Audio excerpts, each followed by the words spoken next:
তাহলে আমরা পড়ছি হাইড্রোজেন স্পেক্ট্রার mathematical explanation. So from third পস্টুলেটের উপর আমরা লিখতে পারি delta E that is equals to H nu which is equals to E2 minus E1। ওখানে ডিফারেন্স লিখেছিলাম, এখানে মাইনাস দিয়ে কাজটা করছি। তাহলে এইচ নিউ ইকুয়ালস টু, এবার ই এর এক্সপ্রেশনটা যদি বসাই, আমি হাইড্রোজেনের কেসে করছি, হাইড্রোজেনের সেকেন্ড সেলের এনার্জি আর ফার্স্ট সেলের এনার্জি এটা নিয়ে কনসিডার করে কাজটা করছি। ই এর এক্সপ্রেশন আমরা পেয়েছিলাম -2 pi square M Z square e⁴ by N square H square. বাকি প্যারামিটারগুলো ডেফিনেটলি সব একই থাকবে, কারণ বাকি সব কনস্ট্যান্ট ছিল, শুধু জেডটা আর এনটা ভ্যারি করছিল। এখানে জেডটাও সেম হয়ে গেছে হাইড্রোজেনের কেসে, শুধু পাল্টাচ্ছে সেলটা। তাহলে এটা E2 সেলের এনার্জি, তাহলে এনটা শুধু N2 হয়ে যাবে, বাকি সব একই থাকবে। সিমিলারলি E1টা ক্ষেত্রেও বাকি সব একই থাকবে, N1টা শুধু এনটা হয়ে যাবে N1, সেটা বসিয়েছি, এটা মাইনাস ছিল প্লাস হয়ে গেছে। তাহলে H nu equals to common যাচ্ছে কি 2 pi square M Z square e⁴ by H square, পড়ে রইল কি 1 by N1 square minus 1 by N2 square. ঠিক আছে, এবার নিউ এর জায়গায় আমি আগেই বলেছিলাম nu equals to C by lambda, সেটা বসালাম, বাকি যা ছিল সেটা লিখেছি 2 pi square M Z square e⁴ by H square 1 by N1 square minus 1 by N2 square. এবার কি করছি, এই এইচ আর সিটাকে তলায় নামিয়ে নিচ্ছি, পড়ে থাকছি 1 বাই ল্যামডা। 1 বাই ল্যামডা, যেটা ল্যামডাটা ওয়েভ লেন্থ, তার সাথে ওয়েভ নাম্বারের একটা রিলেশন আছে। What is the relation? Wave number nu bar which is equals to 1 by lambda. একটা হচ্ছে ওয়েভ লেন্থ, এটা হচ্ছে নিউটা ছিল ফ্রিকোয়েন্সি, এটা নিউ বার, এটাকে বলা হয় তরঙ্গ সংখ্যা বা ওয়েভ নাম্বার। তার সাথে ওয়েভ লেন্থের রিলেশন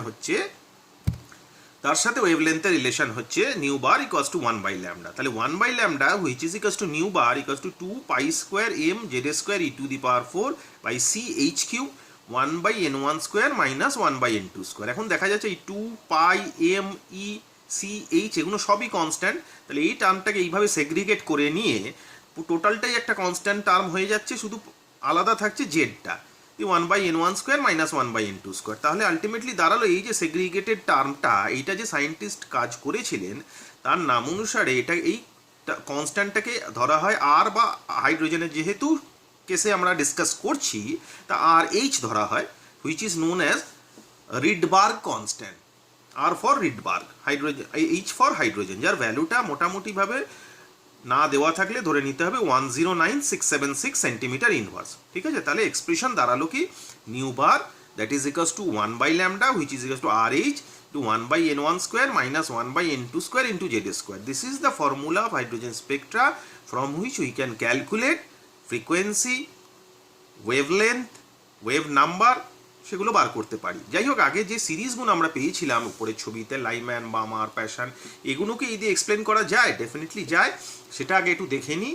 এটা হচ্ছে when N1 equals to 1 আর N2 equals to 2, 3 up to infinity, তাহলে লাইম্যান সিরিজ পাওয়া যাচ্ছে। তাহলে লাইম্যান সিরিজের আমাকে যদি যে কোনো একটা লাইনের ওয়েভলেন্থ বার করতে দেয়, ধরুন আমাকে বললো যে লাইম্যান সিরিজের সেকেন্ড লাইনের ওয়েভলেন্থ কত হবে, তাহলে definitely according to this formula Lyman সিরিজের ক্ষেত্রে হাইড্রোজেন কেসে ডিসকাস করছি জেডটা 1।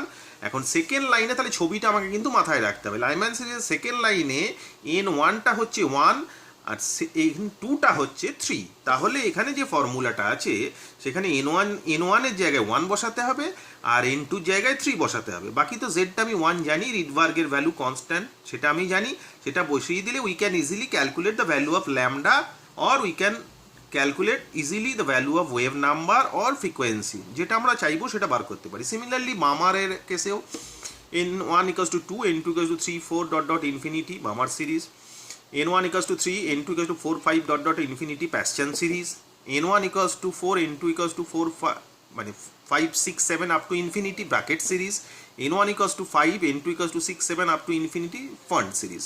তাহলে যে কোনো সিরিজের যে কোনো লাইনের ওয়েভলেন্থ, ফ্রিকোয়েন্সি বা ওয়েভ নাম্বার আমরা ইজিলি বার করতে পারি যদি আমরা পুরো ব্যাপারটাকে একসাথে সিনক্রোনাইজ করি। সেক্ষেত্রে আমাকে কিন্তু ছবিটা মনে রাখতে হবে। ধরো একটা এক্সাম্পল দিচ্ছি আবার, যে আমাকে বললো প্যাশ্চান সিরিজের থার্ড লাইনের ওয়েভলেন্থ কী হবে, তো ডেফিনেটলি প্যাশ্চান সিরিজটা আমাকে ভালো করে দেখতে হবে।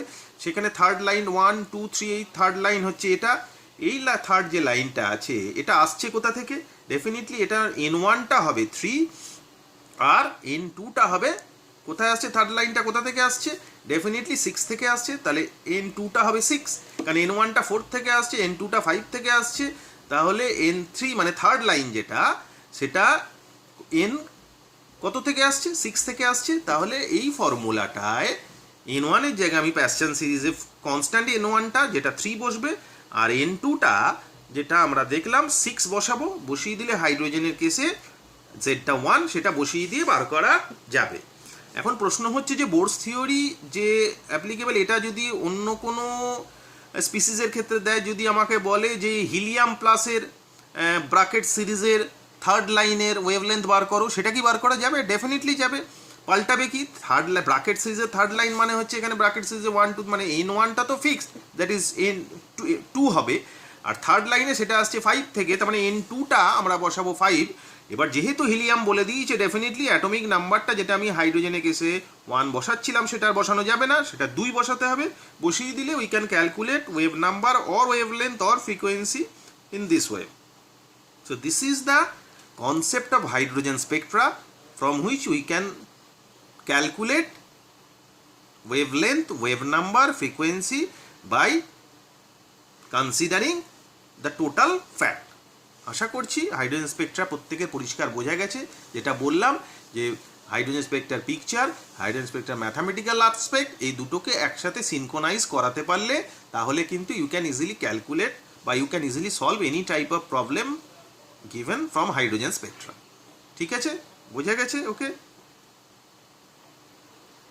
Thank you.